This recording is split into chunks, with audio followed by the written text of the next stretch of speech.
ketika kita menjadi orang yang menerima Yesus, percaya Yesus lahir baru, ada rencana Tuhan dalam kehidupan setiap kita. Soal mati masuk surga, ketika kita menjadi orang percaya lahir baru, sudah pasti kita masuk surga. Tapi ada rencana Tuhan dalam kehidupan kita ketika kita masih hidup dalam dunia ini.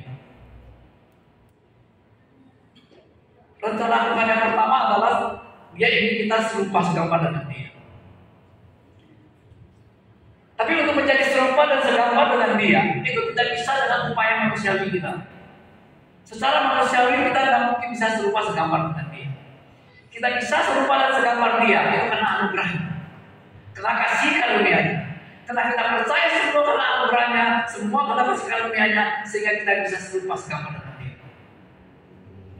Nah, tujuan Tuhan yang kedua bagi setiap orang percaya adalah kita bisa menjadi batu hidup bagi Dia. Buat apa kita menjadi batu hidup?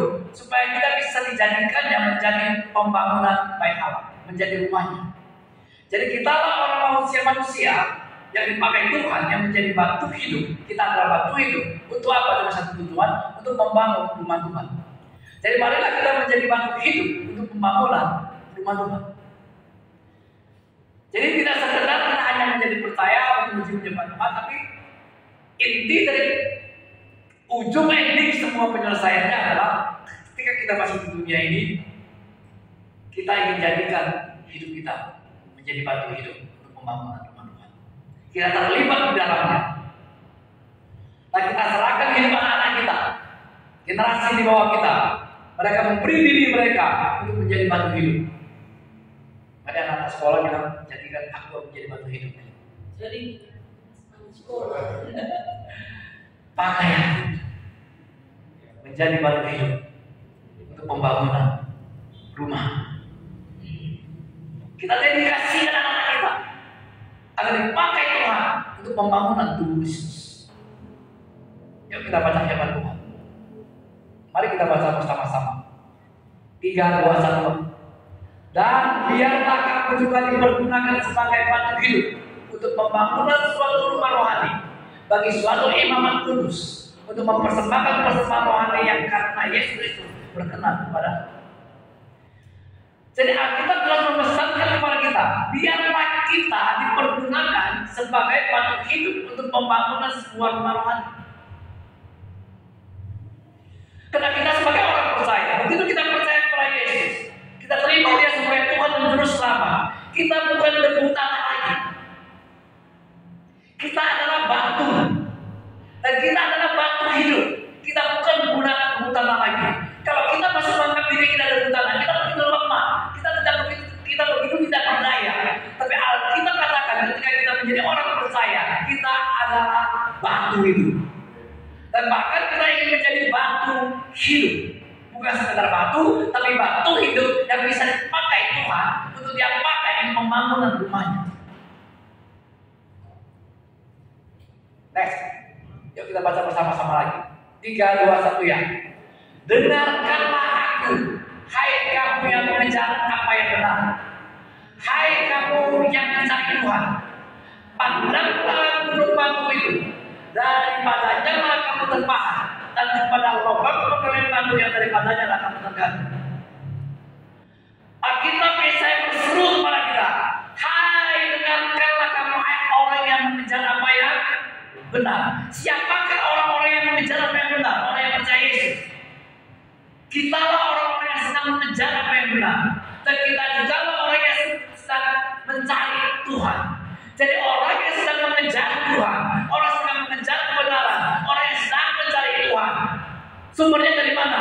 Dari batu itulah kau dari gunung batu itulah kau terpahat. Jadi ketika kita mencari yang benar, ketika kita mencari Tuhan, kita menjadi pribadi orang yang sedang mengejar Tuhan, kita orang mengejar kebenaran, maka kita bukan dari debu tanah lagi, tapi dari gunung batu itulah engkau terpahat. Kita adalah gunung-gunung batu itu. Maka Alkitab berkata kepada Yesaya 16 mengatakan, Yesus berkata, di atas batu karang inilah aku akan mendirikan jemaatku, dan Allah mau tidak berkuasa atasnya.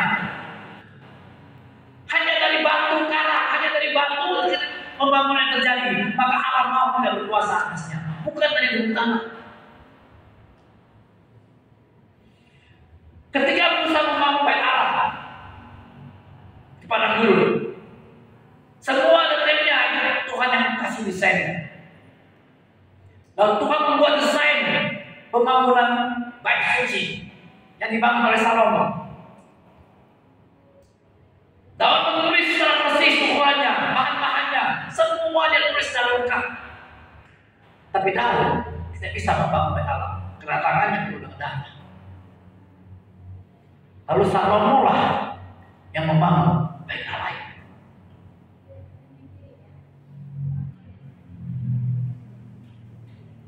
Coba kembali ke gambar tadi. Ini adalah isi dalam bait Salomo, rumah Tuhan yang dibangun oleh Salomo. Di dalam ruangannya itu semua dilapisi dengan emas. Tidak ada kelihatan apapun selain dari emas.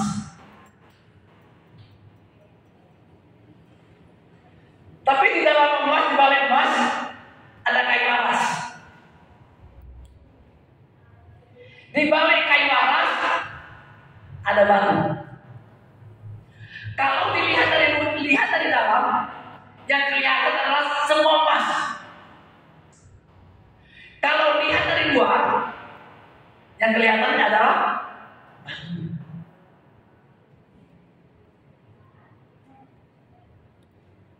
Dari mana Salomo mendapatkan batu-batu ini? Dari mana dia mengambil batu-batu itu untuk pembangunan bait Tuhan?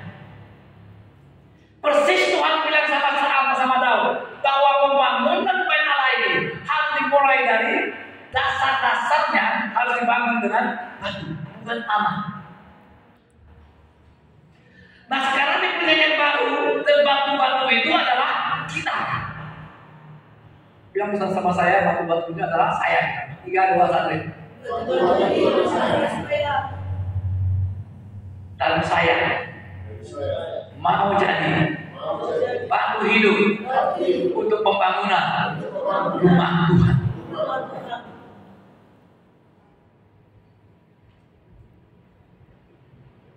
Kita pelajari apa sih yang dipakai Salomo untuk membangun bait Tuhan.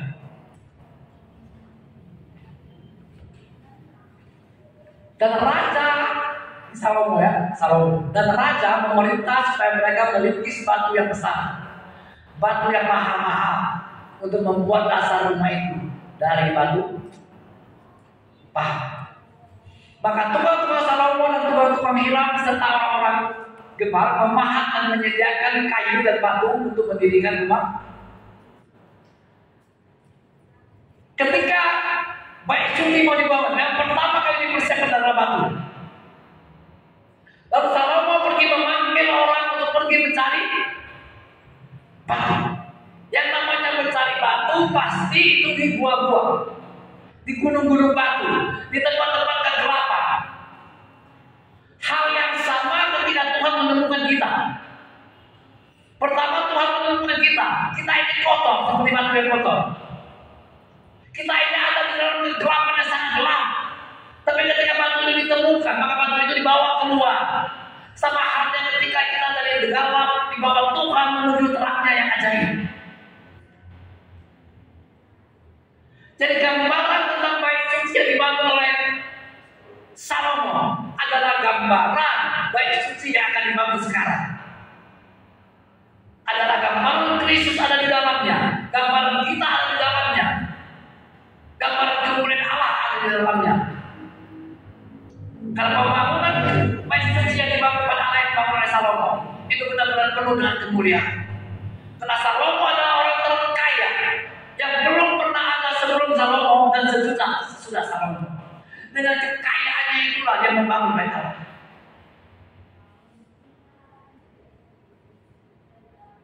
Alkitab mengatakan batu itu bukan batu sembarangan. Salomo pergi suruh mencari batu yang mahal. Sekalipun dia masih kotor, dia masih dalam kegelapan, dia adalah batu yang mahal. Sama halnya ketika Tuhan menemukan kita sebagai manusia berdosa. Sebenarnya kita kotor, semuanya jelek. Tapi di mata Tuhan engkau berharga. Di mata Tuhan kita mahal. Makanya kita memberikan perumpamaan seperti orang yang sedang mencari ladang, seperti orang mencari mutiara. Ketika menemukan ladang mutiara itu, dia jual seluruhnya untuk mendapat tanah itu. Jadi Yesus ketika menemukan kita, dia jual segala-galanya sampai mati di kayu salib untuk membeli kita. Jadi yang berharga itu bukan Yesus, yang berharga itu justru kita. Mata Tuhan melihat kita adalah manusia yang sangat berharga. Dia jual segala-galanya. Dia yang raja, dia adalah segala raja. Dia adalah pemilik alam semesta ini. Rela turun ke dunia, menggadaikan semuanya itu, menjual semuanya itu untuk membeli saudara dan saya. Kita adalah batu-batu yang sangat berharga. Kita bukan orang sembarangan. Orang luar mungkin tidak bisa melihat kita. Kalau orang luar melihat kita sebagai batu yang kotor, sama halnya baik suci Salomo itu, baik Allah Salomo. Kalau orang dari luar dia lihat, dia hanya melihat batu kotor. Tapi ketika dia masuk ke dalam, engkau adalah anak raja. Ketika dia masuk ke dalam, dia kelihatan adalah kemuliaan. Maka kita berkata, engkau bukan dari dunia ini. Dunia tidak mengenal engkau. Kenapa? Karena dunia di luar. Dan bagaimana engkau dalam kerajaan Allah, engkau dalam kerajaannya, engkau berbeda, engkau penuh dengan kemuliaan Allah. Yang kelihatan emasnya, kemuliaannya, kotornya kelihatan lagi. Tapi orang luar melihat engkau kotor, hina, tak punya apa-apa. Tapi di mata Tuhan, anak-anak berharga, anak-anak kita adalah mutiara-mutiara yang sedang dipoles Tuhan, yang sedang dikerjai oleh Tuhan, yang sedang dibahas, yang sedang dibersihkan, yang siap untuk dibangun menjadi pembangunan bait Allah yang akan membawa bangsa ini mencapai satu kemuliaan kepada kemuliaan berikutnya.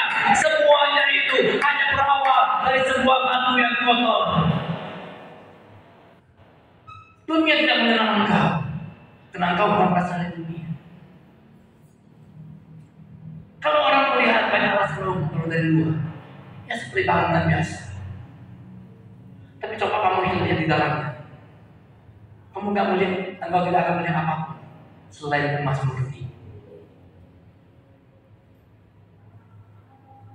Jadi kalau kita mau bilang sesama kita, aku melihat ibu bapak mama Jepanya seperti emas mulia. Begitu juga sebaliknya. Tapi ketika orang luar kita melihat kita itu berbeda. Tapi kalau kita melihat di antara kita, kita melihat cahaya kemuliaan pada wajah kita masing-masing. Tidak ada pergumulan. Setuju? Pergumulan hilang dari wajah kita. Kenapa? Karena penuh dengan kemuliaan Allah.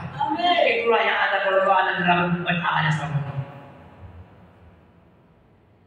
Tapi kalau lihat dari luar ya baru semua.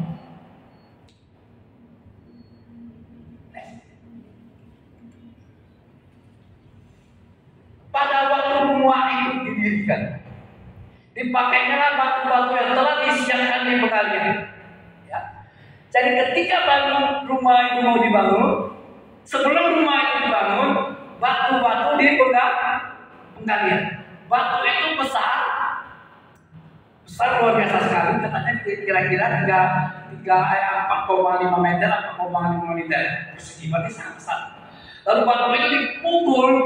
Lalu batu itu dibentuk sesuai dengan arsiteknya yang mau dibangun. Dibentuk di tempat penggalian, tempat kegelapan, tempat mulai. Sehingga tidak kedengaran palu atau kapak atau sumber kakas besi pun selama pembangunan rumah. Jadi ketika pembangunan rumah itu didirikan, mulai dikerjakan, tidak ada suara tukang. Suara tukangnya terjadi di tempat penggalian. Disitulah dibentuk sampai di tempat lokasi pembangunan. Sampai di sana semua tinggal dipasang. Luar biasa nggak batu-batu itu? Disitulah di tempat penggalian. Di situ dibentuk, dipukul, dipoles sesuai dengan ukurannya masing-masing. Lalu dibawa ke tempat lokasi pembangunan. Dan ketika sampai di lokasi pembangunan ketika mau dibangun, tidak ada keributan di sini. Pesannya adalah pesan rohaninya.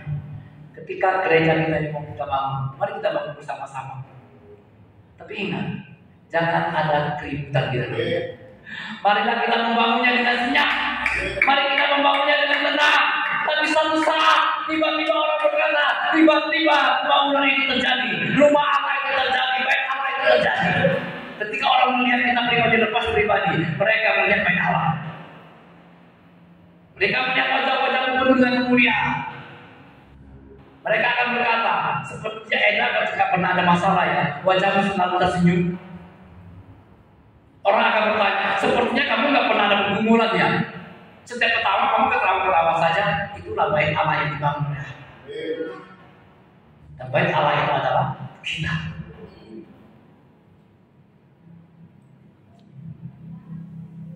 Bukan berarti kita akan mendapatkan ketika suami atau istri bertengkar, bertengkar. Tapi begitu kita keluar, orang hanya melihat satu, hanya melihat kemuliaan Allah yang terpancar dalam wajah.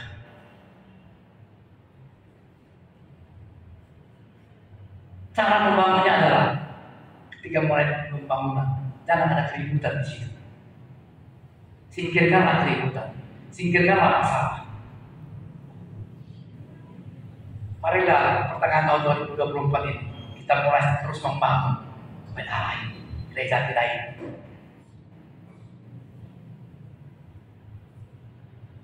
Bahan bakunya apa? Bahan bakunya kita pribadi lepas pribadi. Kita lah batu-batu hidup ini. Jadikanlah kita menjadi batu hidup untuk pembangunan bait Allah. Sekarang masih batu. Nanti kalau sudah terbangun, percayalah, nggak ada batu yang kelihatan. Yang kelihatan adalah emasnya.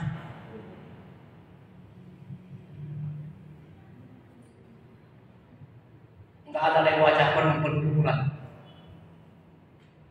Yang adalah wajah yang bersukacita senantiasa. Masalah ada, tapi terlalu kecil itu bagimu. Saya bilang sama orang kiri kanan, masalah terlalu kecil. Masalah terlalu kecil. Nggak mungkin ada masalah kan? Ada masalah, tapi ternyata masalah lu terlalu kecil bagimu. Kenapa masalah kita bisa terlalu kecil? Karena kita punya Allah yang sangat besar.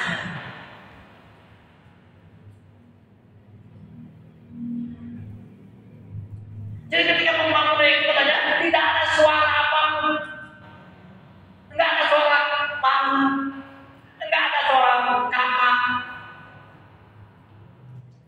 Karena suara palu, suara kapak itu ketika terjadi di tempat penggalian.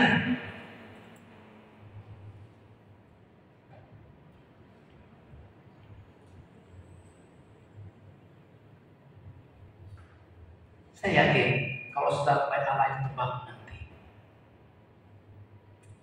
wajah-wajah kita semua mundur umurnya 20 tahun. Begitu kamu bilang, Pak umur berapa? 60, pasti seperti 40. Keren kali itu kan.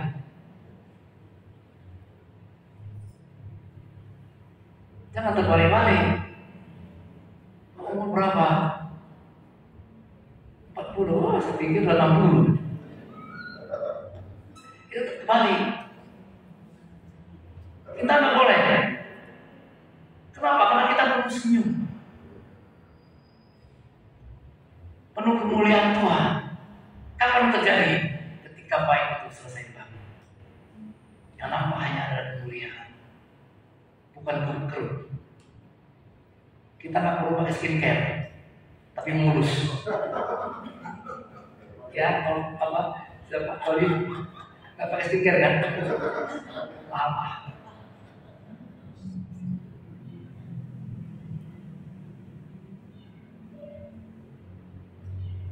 Saya bersyukur anak-anak gadis kita cantik-cantik ya. Besok datang ya anak-anak gadis semua.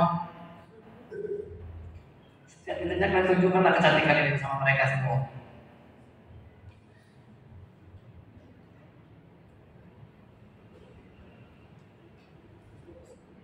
Besok ada kumpul anak-anak muda GKB di sini, 50 orang. Kalian datang semua. Tunjukkan wajah cantik kalian ini, yang penuh kemuliaan ini. Ini wajah-wajah kami yang penuh dengan kemuliaan.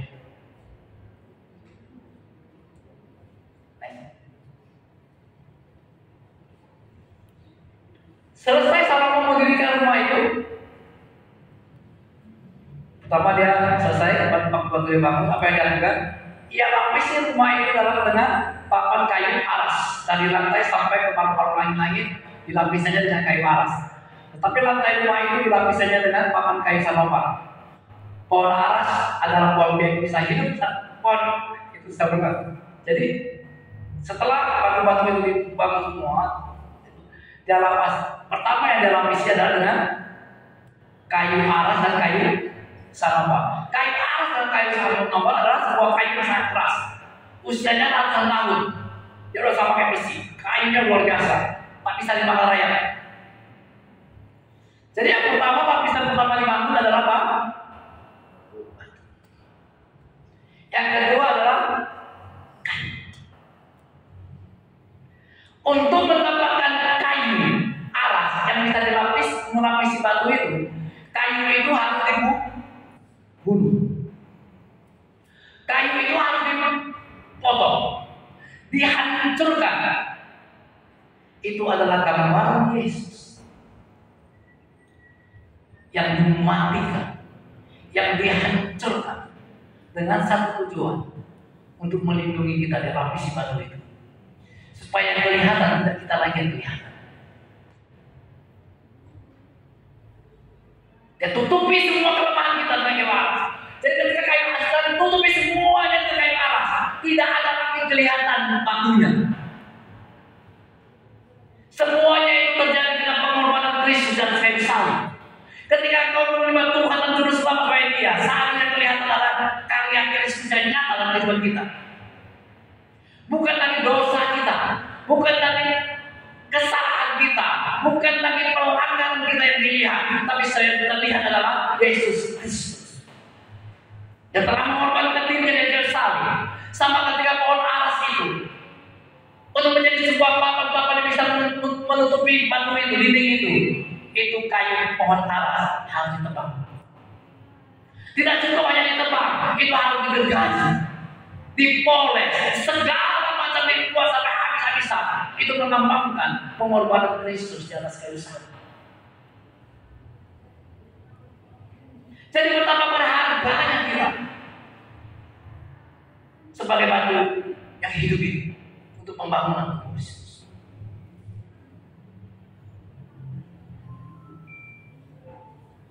Jadi di dalam baik suci, baik hal yang dibangun oleh Salomo, yang pertama adalah batu, lapisan kedua adalah kayu aras dan kayu sanopal. Semuanya dilapisi dengan kayu yang sangat berharga ini. Tapi untuk mendapatkan kayu ada pengorbanan yang sangat luar biasa. Pohonnya mesti ditebang. Itulah melambangkan Kristus yang rela mengorbankan dirinya untuk menutupi kekotoran kita.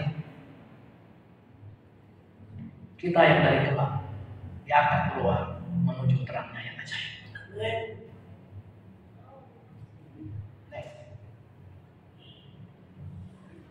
Lalu seluruh rumah itu dilapisi dengan emas. Ya, rumah itu seluruhnya, di seluruh mesbah yang di depan ruang belakang dilapisnya dengan emas. Seluruhnya. Ketika lapisi seluruh emasnya, sudah tidak lihat lagi, yang lihat semua emas selalu bicara tentang kemuliaan Tuhan. Emas selalu bicara kemuliaan. Jadi dalam kitab Wahyu yang diceritakan tentang emas dan jalan terbuat dari emas, itu sebenarnya bukan emas secara fisik, tapi itu bicara tentang kemuliaan. Karena tidak mungkin surga dibangun dengan emas. Karena emas adalah hasil bumi. Tuhan tidak mungkin membangun sesuatu, mengambil sesuatu dari bumi untuk bangun surga. Yang kedua adalah surga dulu ada baru, surga dulu baru ada bumi. Sementara emas adalah hasil bumi. Tapi ketika kita Wahyu berbicara tentang emas di surga, itu tidak bicara emas secara fisik, itu bicara tentang kemuliaan Allah. Jadi di surga nanti yang terjadi hanya adalah kemuliaan Allah. Sama halnya emas yang dibangun oleh Bait Salomo. Jadi ketika orang melihat Bait Allah dalam, mereka hanya melihat kemuliaan Allah yang ada di dalamnya. Ketika orang melihat di luar, mungkin dia hanya melihat sebagai batu-batu yang jelek. Tapi ketika masuk ke bait Allah, ketika bait Allah itu dibangun, siap selesai dibangun, betapa megahnya, betapa luar biasanya. Ribuan ekor sapi lembu itu dipersembahkan Tuhan. Disitulah penuh dengan kemuliaan, penyembahan terbesar sejak dunia dijadikan. Raja-raja dari seluruh dunia ingin melihat pembangunan itu, ingin melihat bait Allah itu. Bahkan mereka dapat membawa harta benda, mempersembahkan kepada Salomo, melihat kemegahan bait Allah yang dibangun oleh Salomo. Sekali lagi saya ulang, bait Allah yang sekarang adalah kita.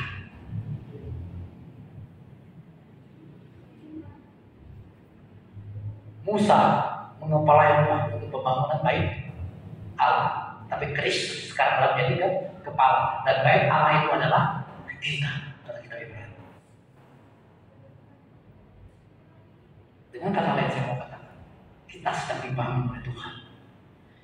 Kalau kita mempersembahkan diri kita dedikasikan hidup diri kita dedikasikan anak-anak kita untuk menjadi bait Allah, untuk menjadi batu-batu yang hidup untuk pembangunan bait Allah. Satu saat yang kelihatan adalah hanya kemuliaan Allah. Di mana anak kita berada, di mana pun mereka bertugas, di mana pun mereka sekolah, di mana pun mereka kuliah, percayalah yang kelihatan hanya adalah kemuliaan Tuhan, wajah-wajah mereka. Kenapa Allah selalu mau biar kelihatan yang pasti? Gak ada nampak lagi, semuanya gak ada nampak lagi. Dari mulai kasar, titik, semua dilapisi dengan emas.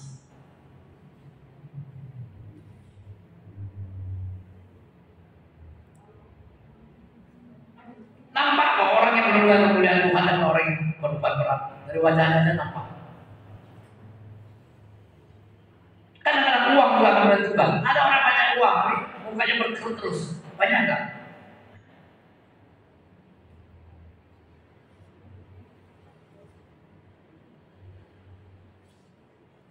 Satu bulan terakhirnya dan kita dengar banyak masalah. Harus tengok siapa lulus Dewi Sandra pas Sandra Dewi. Udah berkerut sekarang. Uang banyak. Semalam berita lagi Ruben ya. Uang banyak. Hidup kayak di neraka.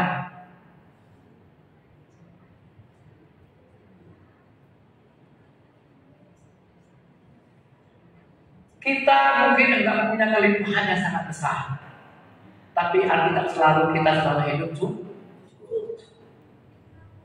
Cukupkanlah dirimu dengan apa yang kau.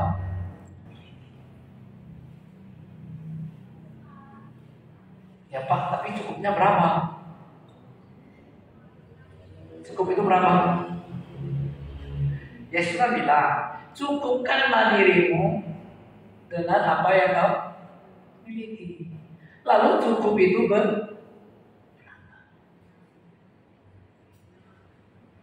Oke, cukup itu berapa? Berapa baru cukup? Cukupkanlah dirimu dengan apa yang kau. Berapa baru cukup dan cukup itu berapa?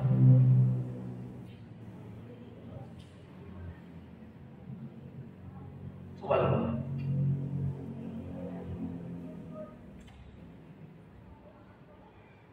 Pak Kris, cukup itu berapa? Berapa baru cukup Pak? Pak, berapa baru cukup?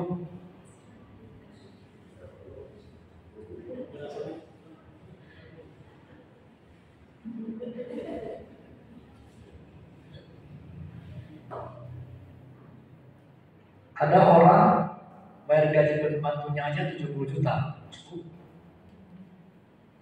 Nah bagi kita, cukup itu berapa? Berapa baru cukup? Itu berapa baru cukup?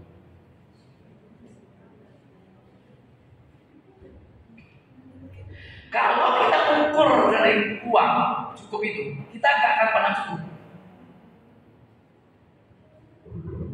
Betul nggak? Nggak akan pernah cukup. Nggak punya mobil, pengen punya mobil. Sudah punya mobil nggak cukup satu. Sudah ada dua, mau yang lebih bagus. Begitu juga dengan seterusnya. Tapi cukup yang diajarkan kita adalah, dengarkan saya baik-baik. Cukup yang diajarkan Yesus, yang diajarkan Paulus adalah bukan seberapa banyak uang yang engkau miliki, tapi seberapa bijak engkau mempergunakan uang yang ada, itu cukup.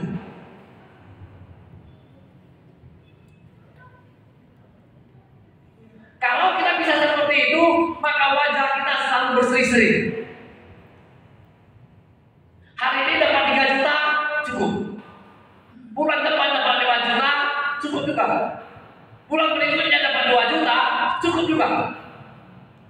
Itulah luar biasa kita. Kita dengan bijak mempergunakan apa yang ada, bukan seberapa banyak yang kita miliki. Kalau seberapa banyak yang kita miliki, kita selalu tidak cukup. Tapi kalau kita mempergunakan apa yang kita miliki, selalu cukup. Sehingga kemuliaan Allah selalu terpancar dalam wajah ibu-ibu. Dikasih suaminya 2 juta cukup, 3 juta cukup, 30 juta nggak lebih, ini bahaya.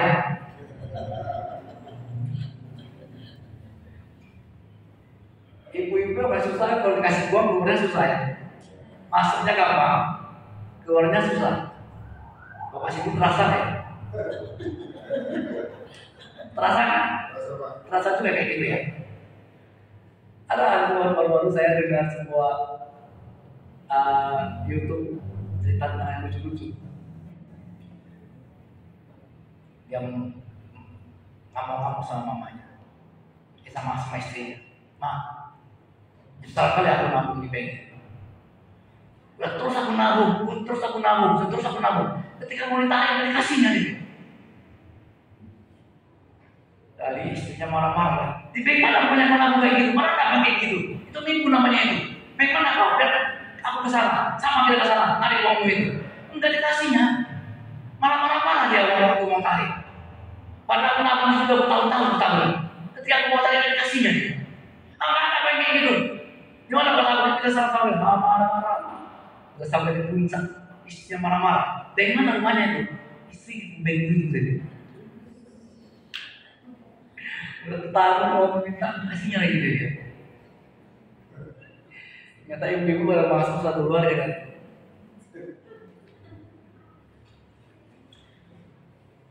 Jadi kalau kita bisa mempergunakan itu dengan bijak,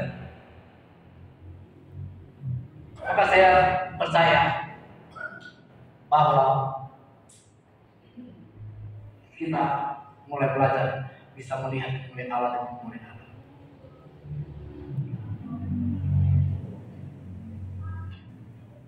Jadi ketika membangun bait suci, ingat bahwa yang dibangun adalah diri, yang membangun adalah Tuhan. Dia tidak sedang membangun fisiknya. Jadi dia Salomo membangun fisiknya. Tapi ketika setelah Yesus mati, dia terima dia sebagai anak Yerusalem. Tuhan ingin kita menjadi bait Allah yang hidup. Dibangun dengan besarnya, yang barunya dulu dan kotor. Setelah kita terbangun menjadi bait Allah, tugas berikut kita adalah memberitakan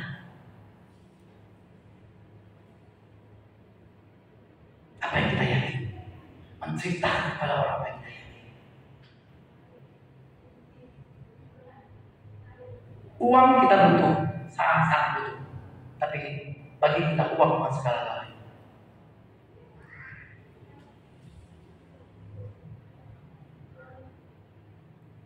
Di dunia sana, uang menjadi penentu.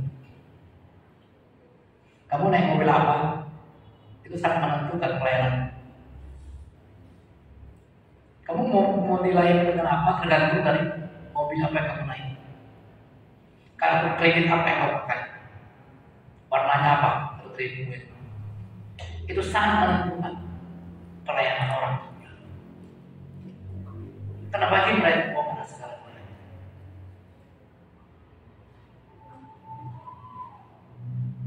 Tapi sukacita kita berbeda. Sukacita kita adalah kalau kita bisa menjadi batu hidup untuk pembangunan Bait Allah.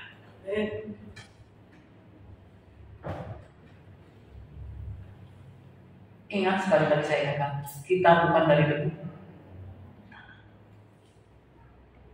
Karena begitu banyak orang Kristen percaya, kita ini kan dari debu tanah.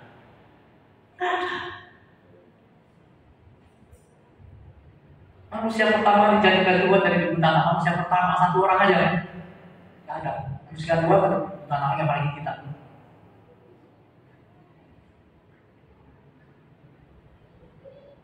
Kita adalah di atas gunung batu itulah kamu terpahat. Dan dari sana kau digali. Itulah kita. Sama ketika Salomo membangun Bait Allah. Kita Petrus mengatakan engkau adalah batu yang hidup, bukan debu.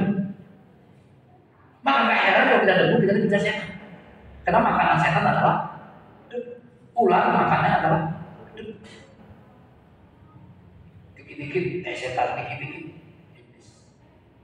penuh dengan ketakutan. 2 hari lalu di kamar kami tengah malam, tiba-tiba gitarnya bunyi sendiri. Ada main gitar di kamar kami. Kami kan setiap ibadah, malam ibadah tidur, gitarnya sampai sini. Tengah malam, kalau ada main gitar, treng. Bangunan dia pasti ketakutan. Aku udah dengar, tiba-tiba dibangunkannya. Padahal udah tahu, gitar kita bunyi sendiri. Malaikat Tuhan sedang menyembah.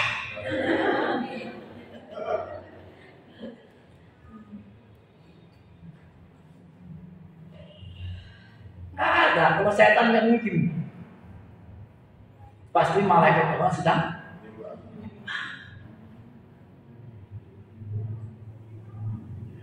Aku udah dengar. Saat kalian udah dengar, saya nggak pernah di kamar mandi. Tangannya kenceng. Wah, sekali 2-3 kali gitu. Satu sepanjang malam ini. Udahlah, malaikat Tuhan sedang menyembahnya, ganggu dia. Jangan kita ganggu malaikat yang sedang menyembah. Ya, kalau mau tahu malaikat menyembah, tidur di kamar saya. Dan akan mendengar malaikat menyembah. Walaupun sempat merinding juga ya kan. Cuma untuk membuatkan hati, untuk membuatkan sebuah ya, bilang malaikat sedang menyembah di kamar kita. Aneh, memang aneh. Jelas sekali suaranya. Memang gak ada lagunya.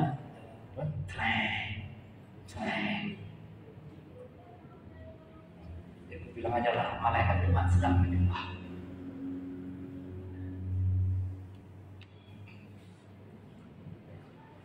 Jadi kita sangat percaya sekali. Dimanapun kita ada, dimanapun kita berada, Tuhan selalu menyertai kita. Setidak-tidaknya Dia akan mengirim malaikatnya bersama-sama dengan kita. Kenapa? Karena kita adalah Bait Allah. Kalau kita Bait Allah, maka Allah selalu ingin berdiam di dalam Bait-Nya. Maka jadikanlah kita menjadi Bait Allah yang hidup. Anak-anak kita persiapkan mereka jadi batu-batu hidup untuk pembangunan Bait Allah. Saya sering katakan, mulai imajinasikan suatu saat nanti anakmu jadi pejabat.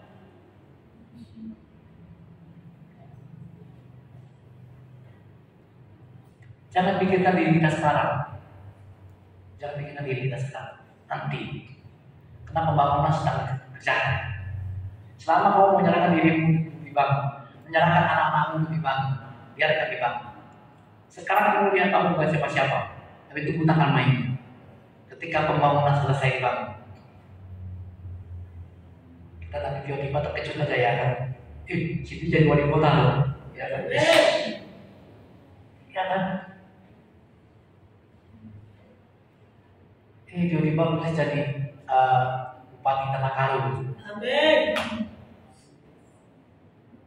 Kita bilang tiba-tiba, tapi enggak, pembangunannya mulai 5 tahun yang lalu dah.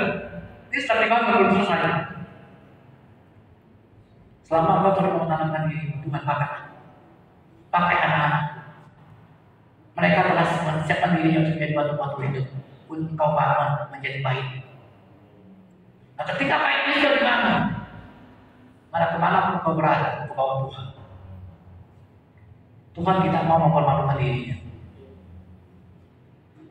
Dia tidak mungkin mempermalukan dirinya sendiri. Maka yang kelihatan di wajah anak kita adalah semua yang penuh dengan kemuliaan. Kegantengan anak kita, kecantikan anak kita bukan karena halal, bukan karena skincare, tapi karena kemuliaan Allah. Setuju? Ibu-ibu kita awet muda bukan karena habis bawa jutaan, enggak, tapi karena ada kemuliaan Allah di wajahnya.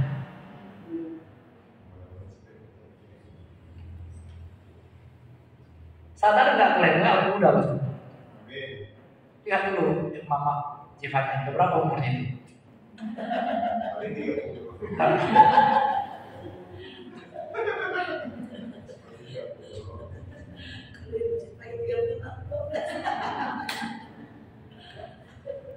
Ya kan? Nama Mas Siti, anaknya udah gadis. Jalan di luar mungkin kayak Bang Adi kita berani aja dengan orang. Itu menunjukkan ya uang mungkin kita nggak ada, tapi bagi kita adalah hidup dalam kesehatan ilahi. Wajah dengan kemuliaan Allah. Itu yang paling penting. Kalau saya selalu percaya diri saya orang muda. Orang mau bilang apa terserah. Jadi aku akan selalu bilang, kau yang muda. Semalam ngobrol-ngobrol sama teman di kafe filosofi. Pokoknya ada kafe filosofi dia baik di Dunia dalam mahal. Dia ada satu komplek begitu, kalau kafe. Ngobrol tanya kamu umur kamu berapa? 56. Kamu 61 ya? Ih, tapi wajahmu masih muda ya?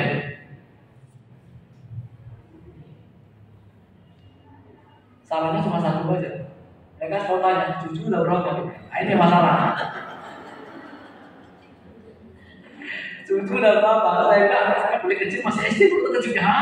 Bukan berarti kau kawin.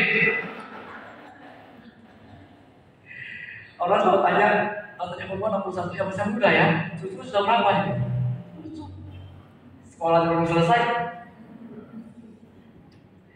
Tapi paling kita yang paling penting adalah hidup dalam kesehatan ilahi.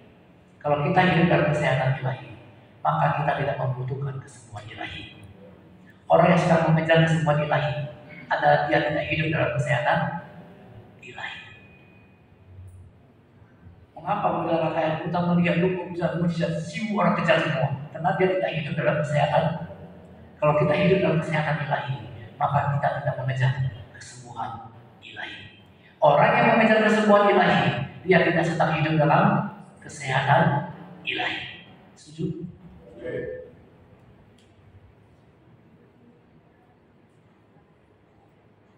Kesehatan ilahi kalau bisa dompet sehat ya kan? Kalau sehat dompet sehat pusing juga.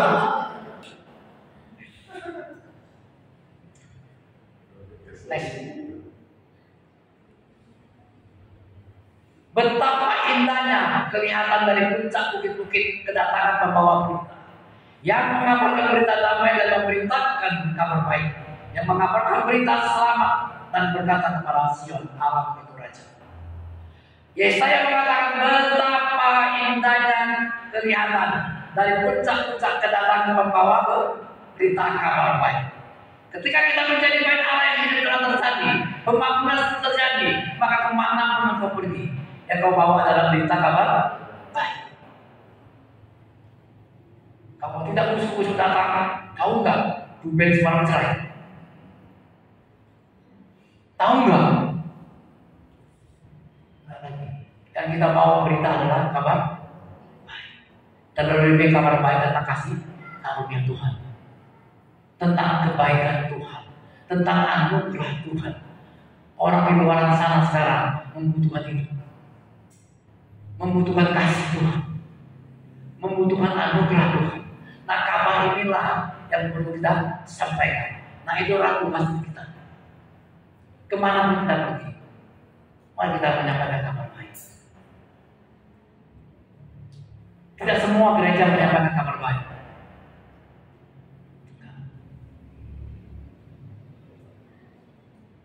Lihat saja di Facebook. Jemaatnya banyak curhat di Facebook, banyak jualan. Mentang-mentang aku miskin, aku nggak disambut.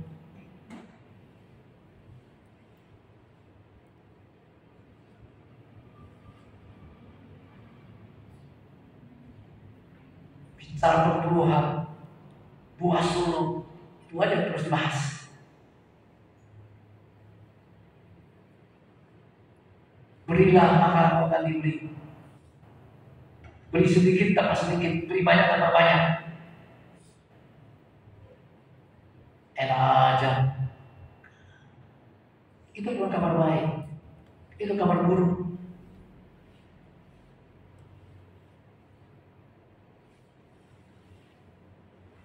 Kabar baik yang bicara tentang kebaikan Tuhan tanpa pamrih. Dia beri tanpa balasan. Dia tidak minta balasan apapun dari kita. Dia hanya ingin kita bersyukur kepadanya. Wujud syukurmu bisa macam-macam. Tuhan hanya membutuhkan ucapan syukur. Ingat akan kasih-Nya, ingat anugerah-Nya. Seperti saya katakan tadi, kayu sanubari itu dari pohon yang ditebang. Itu sama dengan Yesus mati di kayu salib.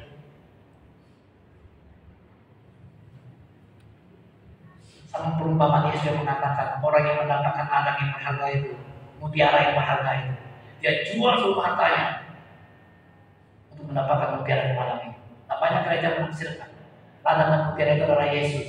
Jadi orang yang mendapat bertemu dengan Yesus, dia jual semua untuk mendapatkan Yesus. Yesus tak bisa kau bandingkan dengan tanah, mutiara, jauh dari mereka.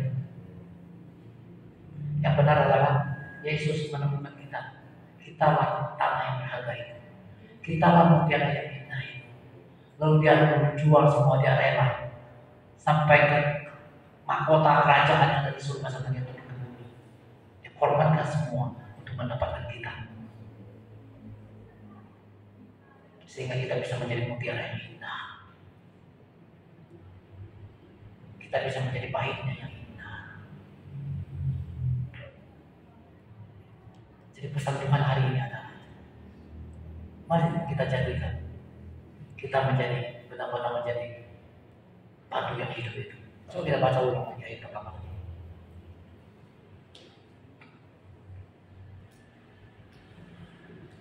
Yuk kita baca bersama-sama 1 Petrus ayat 2 ayat 5. Kamunya ganti dengan saya. Kamunya ganti dengan saya. 3, 2, 1 ya. Dan biarlah saya juga dipergunakan sebagai batu hidup untuk membangun suatu rumah rohani bagi suatu imam yang kudus, untuk mempersembahkan persembahan rohani yang karena Yesus Kristus berkenan kepada Allah. Kita bisa menjadi baik Allah, kita bisa menjadi kudus bukan karena kepada kita, karena Allah berkenan kepada Yesus. Dan kayu salib disayat tidak selesaikan, bukan karena kita, tapi karena Yesus. Kalau karena kita manusia berdosa dan kasih berdosa, tapi Allah berkenan